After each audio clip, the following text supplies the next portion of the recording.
I'm Sandro with Galfer Braking Systems. I'm going to be talking a little bit about how to install a galfer rear rotor on your ATV. On the ATV, the first thing obviously that we want to do is we want to take the wheel off on both sides. Just on one side.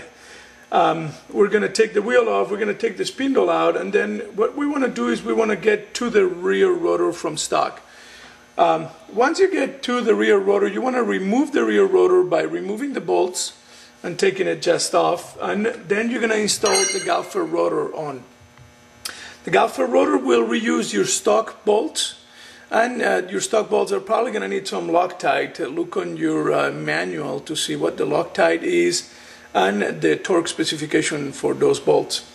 Once you've installed our rotor, do keep in mind that our rotor is non-directional. So once it's bolted on, you assemble everything back together, put it back inside.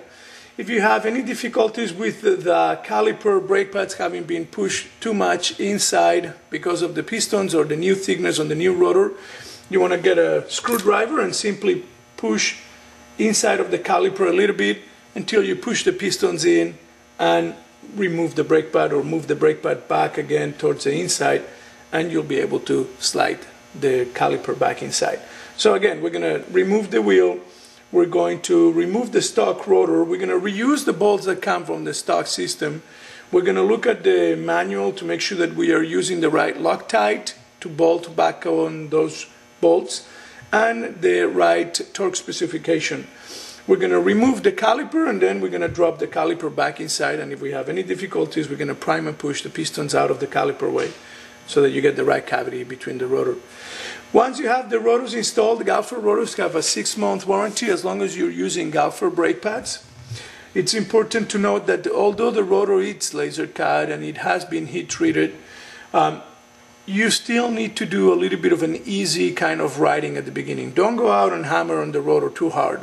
You just want to make sure that you do easy heating cycles on it. If you've got any problems whatsoever while installing the rear rotor or breaking in the rear rotor, you can always contact us. You can do so by going onto our website or just call us up. Thank you.